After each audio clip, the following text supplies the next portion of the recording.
we have the luxury of having with us one of the foremost Mamdani experts. Katie, no kidding. Don. Oh, good. In a sense. Probably not appropriate for radio. Don. Oh, no, tell us. No. He's my neighbor. He was my neighbor until he moved into Christmas. Oh, was he your representative? Yeah. Oh, nice. Okay. That also kind of makes sense for Astoria because it's like so, lots of Muslims. It's great. It's the best neighborhood in the I city. lived in Astoria. Yeah. I know Astoria very well. Yeah. I would walk into a store, they thought I was Mexican. I walk into another one, they thought I was Greek. I walk into a third one, they thought I was most Egyptian. diverse zip code in the country. Amazing. So Don, Mamdani's been in power.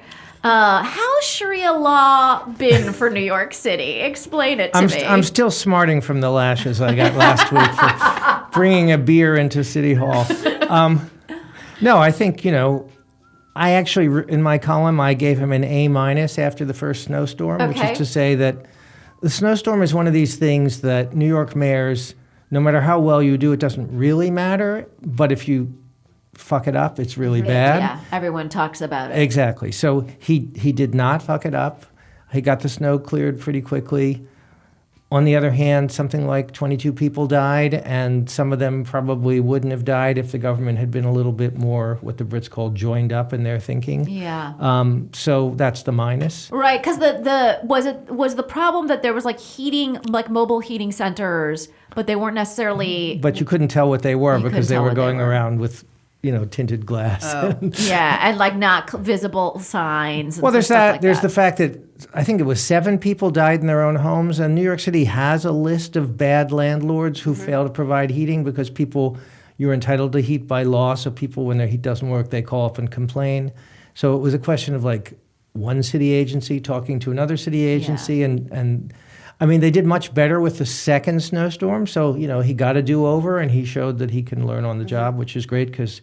He's going to have to do a lot of learning on the job. Effortful learning. Effortful learning. And on the second snowstorm, what grade did you give him? They didn't. Nobody asked me. But Okay. I would have given him an A for the second snowstorm. Okay, got you. And then, is there any evidence from what you can tell that like billionaires are fleeing the city? Yeah. Are you kidding? I was biking over the bridge the other day, and a whole caravan of stretched limos nearly ran me off the road.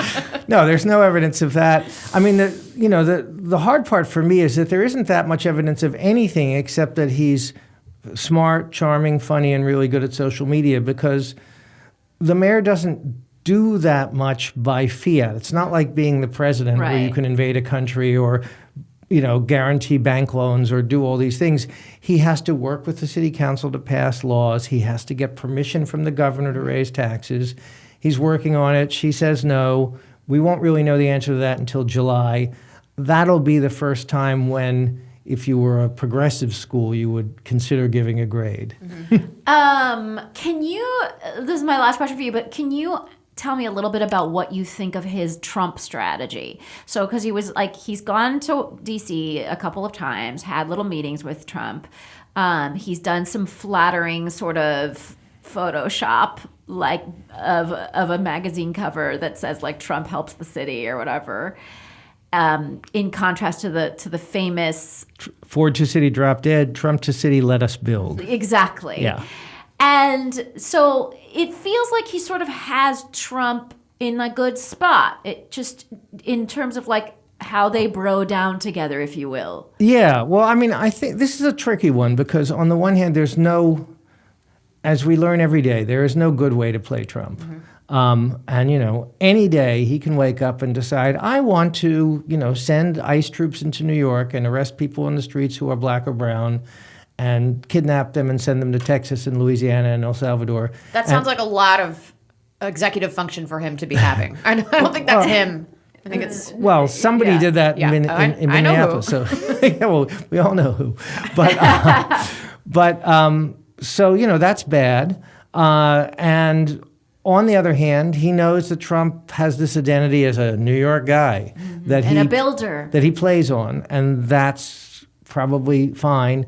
I will say, and I'll say this because I wrote it already, that in going to the White House and flattering Trump on a Friday might have looked smart, but he didn't really get anything except the photo op. And then on Saturday, Trump invaded Iran and murdered a whole bunch of people. Yeah. So I think that maybe he should stop trying to flatter Trump and prepare the city better for adversity should Trump decide to be hostile. I mean, there are things America can do. I mean, I can't imagine that there isn't literally a team that's waiting in the wings with plans. Yeah.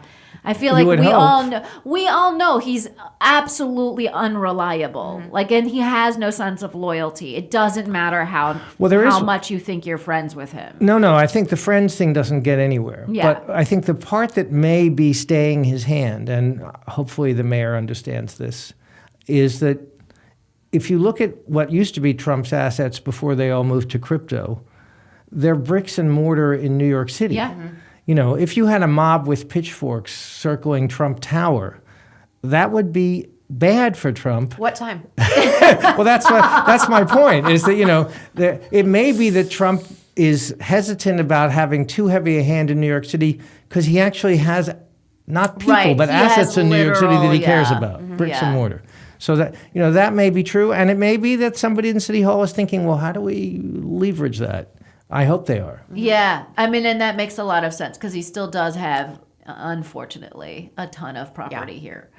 Okay. Do you have a grade for Mamdani? I would say A- as well, all told, which is really good, you know. Yeah. I mean, for any mayor. Yeah. What's giving you pause, or what do you want him to? The people dying in the snowstorm, and I don't know. I think it's just too early to be like full-throated. Yeah, plus, anything. You know? Yeah.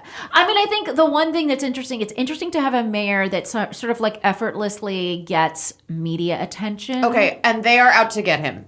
And they really very clearly out to get him. I mean, because, you know, they're like trying to like pull up, I don't know, likes and follows of his wife and weird stuff, right? Where you're like, this feels like you're working too hard to try and get him. And just like he chooses words carefully about terror attack. Like, he didn't make a short form social media video. Like, yeah, it was a terror attack. He didn't make a short form video for that. Yeah. Why would he do that? Like, what do you mean choose? Like, it's just...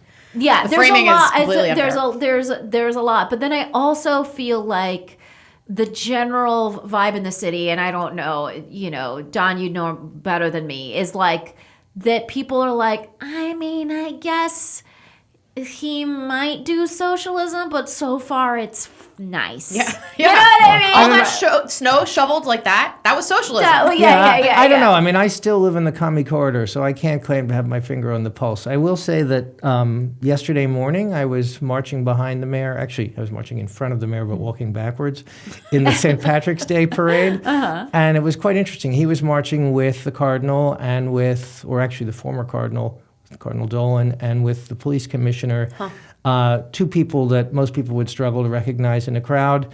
On the other hand, I don't think the mayor, and I'm just winging it here, but I don't think he did incredibly well among the Irish-American demographic in the election. I can't imagine he did. And yet the crowds on Fifth Avenue were very friendly. I mean, I saw literally 3 hecklers who had Trump won signs, and they were shouting obscenities at the mayor. But everybody else, and this was like, you know, thousands of people, to the extent that people noticed him, which they did pretty much every block, they would say, oh, look, that's the mayor. Yeah. You know, and then they would clap and wave, and he would smile and wave at them. I would say he is pretty widely beloved in the city, even beyond the precincts that voted for him. Yeah. I mean, all over the country, people are like, that's my mayor. And I'm like, it's not actually. It's my mayor. I like where you're going. Yeah, and because I also just think you want a mayor like that? Get your own socialist. I think he's like doggedly pursuing an affordable city in a way that's like friendly. I mean, it's kind of like not that deep, really, at the end of the day. And he's like cute and charming and charismatic, so it all, like, the whole package And he works. likes the job. He likes getting up and, like, running the city. It's like watching Sesame Street or something. Like, busy town. Like, yes, this is what we're supposed to be doing. Like, I should be seeing my neighbors and the, like, members of my community and my government in the streets. Like, we all live together. I feel like that constitutes as our good news segment, but just really quick, I'm trying to share good news with the listeners, and this week's good news is silly, but there is a statue of Trump Trump and Epstein reenacting that Titanic pose. I think it was there all last week. It's on the National Mall. The series is created by a collective called The Secret Handshake, and it's just fun. So do yourselves a favor and Google the statue of Trump and Epstein doing the Jack and Rose. King of the world. King of the world. The plaque reads, "The tragic love story between Jack and Rose was built on luxurious travel, raucous parties, and secret nude sketches. This monument honors the bond between Donald Trump and Jeffrey Epstein, a friendship seemingly built on luxurious travel, raucous parties, and secret nude sketches." That's fabulous. So it's wonderful. Okay.